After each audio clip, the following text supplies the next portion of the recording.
underneath is where the the spare is, right? Uh-huh. So I never really look at that very closely, but so I just know it's there, right? Dropped it down.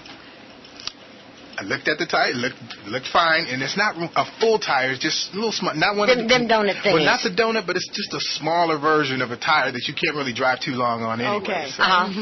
But it looked, okay. I tried to squeeze it as hard as I can. It looked fine.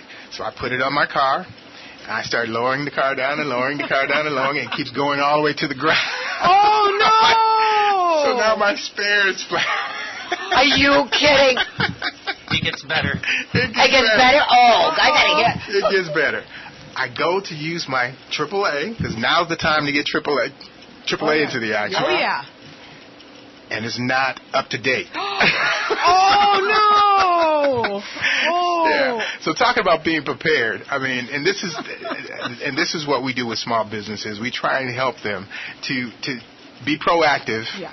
Okay, and to be prepared for these kinds of things. So. Wait a minute, I gotta interrupt here for a minute.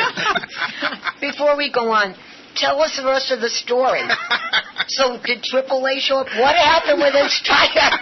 Well, yeah, I ultimately had to go ahead and purchase AAA again right then and there. But it was going to take them too long to get there, and I had another appointment to get to. So I had someone that kindly drove me to the closest Walmart and got the car fixed, and we were off. I was off and running. So. Okay. I'm the type of person I got to hear the end of a story. Yes. And so basically now I love the way you described all of this. And when you were saying lowering this down, and all I could think about is a cartoon of this old car, them old-fashioned cars, right? And it goes... That sounds like Disney. Yes. With the little wheel thing. Yes. Oh, no. That's all I could think about. He'll never live it down. No. No. We're going to get him good on this one. And I love the way you described that and brought that up, because, yes, a lot of people don't really realize that your computer pretty much is a living thing. When, you got to turn it on, but it is a living thing. And, like, mine got really sick and called you guys, brought it in there, and bada bing, bada boom, she got all better, she's home, and I'm happy. And I'm going, there you go. There you go. Yeah. So, now what, for the backup, how many backups, now, I'm not joking here, how many backups should one have on everything in their computer? Well, because of all the different programs and everything that you have in there. It depends on the type of backup. I recommend, because I'm new school with the old school. I have a backup that backs up everything, so that if my computer goes down, I can be up and running within the hour. There's also a backup where it's much cheaper, but it allows you to, pull the files as needed. So you still have to reinstall Windows, and you can be up by maybe the next day. Mm-hmm. So it's more of preference. So I recommend, because it happened to me, two separate types of backups. I had a backup where I backed up all my stuff and I replaced my hard drive, and so it was new. Thinking, okay, it's new, so I shouldn't have any problems. And about a week later, that drive no longer worked. So I plug in my backup, and it doesn't power up. So I had one backup with my original hard drive. Luckily, that drive backed up, and I still had my old drive. But that's when I said, okay, you know what? I need two backups. Because if I'm to have anything major on my computer, and if I'm replacing hard drives, my rule is, good or bad, I replace my hard drives after 5 years, no matter what. Because that's, when things go downhill, and same thing, when we get older, we start going downhill. So it would be nice to for yourself. It would be nice to replace, body parts after a certain amount of years to get as new. So I've got my stuff all backed up, and I have a second backup. But a lot of people back up their data, and then they remove it from where they had it, thinking, okay, well, now I got a backup. But then, if it's only in one location, it's no longer a backup. It's your only solution. So, in other words, you should have a plan A, B, C, and D.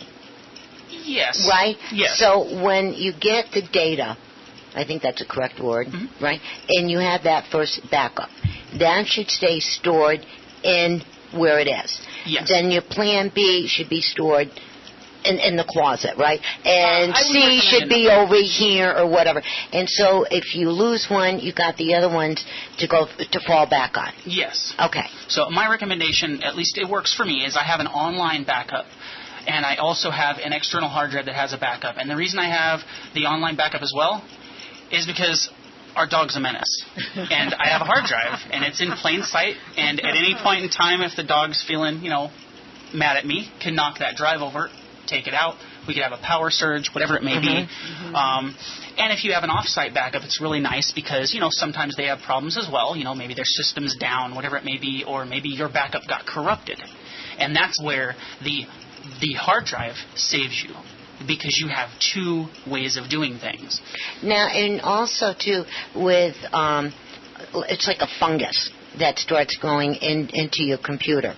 Yeah. And all the diseases and everything else, talking about body parts, let's kind of make it simple for everybody, like mine. And it had that virus. Yes. And you figured out what the virus was, you gave it some vitamin C, and it's good now. Now, when somebody first starts realizing or noticing that something is wrong with their computer, if it's making funny sounds, if it blinks on and off, if it takes longer and longer to power up and to get you where you're going, right in the middle of a program and it falls to sleep or whatever, that's giving you an indication that I don't feel good, get me to a doctor. Instead of waiting to where it gets worse, they should get it to you as fast as possible, right? Yes, and there's two things. The main thing you want to do is to determine whether maybe it's just an update or a program that's being weird. The other thing is if it is in fact like a virus or a hard drive issue, because it's hard to, without knowing a lot about computers, it's hard to determine, do I have a virus, or maybe my hard drive just started having problems, or if there's an update. But when you start seeing some weird signs, the first thing I do is you would want to open up the Task Manager to kind of view, what's going on with my computer. If you see something that's running the processor up way high, then obviously, it may just be something that can be remedied right there. If you don't see anything out of the ordinary, the first thing I would do is do not pay any bills online. Do not, put any sort of credit card information online, because, while it may not be anything, it may be. And the next thing, bring it in as soon as possible, or have someone test the hard drive, because a hard drive is like a flat tire in a sense that you may get from here to the gas station, but you're not going to want to drive 30 miles to go to the store and then go take care of it, because by that time when you get out of the store, it's going to be flat. Or else you're going to be like poor Dr. Ray. Exactly. Yes. Now, gentlemen, hang on for 1 second, and I just want to bump, if you just tuned in, you're listening to Let's Go Shopping with Bev right here on KCAA 1050 AM, the station that leaves no listener behind.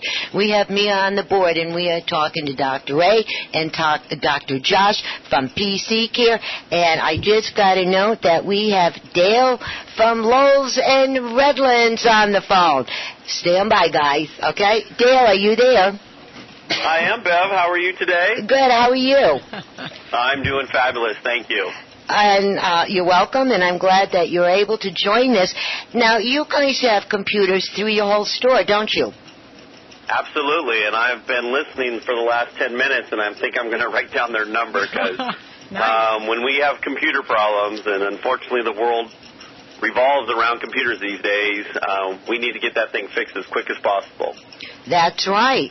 And the doctors are still in-house, but let's switch gears here for a minute, because we're talking about Mommy's Day again, and thinking outside the box, different gifts that you can get your mommy or your mom or your grandma, auntie, or whomever is in your life. And the last time we talked to you, we were talking, and Mia was getting so excited. The latest, greatest thing that you have in your store about them portable air conditioners for outdoors. Well, obviously the heat is upon us, and it's going to start warming up. So we do have portable air units that you can take them anywhere. I love you can bring them along. As long as you have a power source, you can bring it with you. Nice. Not only indoors for cooling off your indoors, but you can also have them outside for your patio areas, on your decks. So we have them. You name it, we can get one just for you. Nice. Okay, I'm loving it. I can just picture myself in all those places you just said with the air conditioning blowing in my hair and the wind. I'm still waiting for you to show up, Mia. So okay. We're looking for you. All right, deal. Yeah, I love Low. For you. Oh, really? All right. Absolutely. Nice. Absolutely. And Mia, you know what, honey? They're right down the road from us. I love that. Yes. Right around the corner. That's convenient. Right. So, come into work, a couple hours earlier. Yeah. Tell Dale you're coming down and go down there and do some shopping. Yes. And while you're there, you can pick up the new grill. You can get your air conditioning. You can get your hanging plants. You're going to be you're going to be spiffing up there, kid. I'm loving it. I'm digging all that you're mentioning, Bev. I love it. That sounds good. And you talked about the swing that you wanted and the new patio furniture. So we've got it all for you, Beth. Yes. Because now outdoor furniture, it's almost like a living room outside. I mean, people really do it up now with the furniture and the TVs even outside and the hot tubs and air conditioner. I never liked them hot tubs. Hey, Dale, did you ever have a hot tub? I've never had a hot tub, no. Okay. Doctors, did you ever have a hot tub? No, never had one. I did when I lived in Oregon, but it was a lot colder up there, so it was nice. You live in Oregon, nice. Okay, yeah, that one. When you get done skiing, you definitely want to get in there. Yes. So Lowe's is the place to go. You just don't want to get out. Yes. That's true. That's true. And now, Dale, talking about Mommy's Day and getting back to all of these goodies that you have, could you tell all of us what is the plants that are really moving for Mommy's Day? Good one, yeah. Is it the flowers? Is it the herbs? Is it the veggies? Is it the trees? What's the big item this year that's really pushing out? Well, right now you're seeing your roses come into bloom. So what mom or what lady doesn't like roses? So we have roses in multiple colors right now. We have them 2 for $10. They're ready to be planted right away, and this is the time to plant those roses and get them going so that you can have a late spring bloom so that you can actually take advantage of them before they go dormant. You also have quite a bit of hydrangeas. You have all of your annuals and perennials right now for your hanging baskets. We have a lot of spring bloom flowers. Actually, when you first come right into the store, you can see what we have on display for Mom. And remember, that is Sunday. It's right around the corner. It sure is. Did you say roses 2 for $10? Roses 2 for $10. Ah, nice. Is that all the different brands of roses, or is it just a certain one? Well, it's a 1.5-gallon bloom rose. So they are for planting. So you need to make sure that you're planting them in your garden. But all colors, all varieties, but they're in the 1.5-gallon. And, I like those when you get them small. People like to go and they like to buy these big, giant plants. Yeah, I kind of like the small ones because they're easier to maneuver when you're first getting into them. And then on your window boxes or your planters or whatever, you can kind of pull them apart and mix and matchy and get your whole groove going on with this. And then when they grow up, and Dale, if I'm wrong, please correct me, and as they start growing up in your flower box or your planters or whatever, the roots get together. They start getting friendly. And these puppies just start growing humongously big. Yeah. And also in the fall, what we, when we were back east, we called it putting them to bed. Okay. And then you clip them down and get them down very low, like an inch high. Yes. Then if you have any dry leaves or something, put them around the whole bottom of the plant. And that's kind of like the blankie. Nice. And then you just let the snow and the rain, whatever takes over, and then in the springtime, boom, them things wake up and they're at it again. You know what, Dale? I love roses for another reason. You know what, Dale, why I love roses so much, especially in the desert?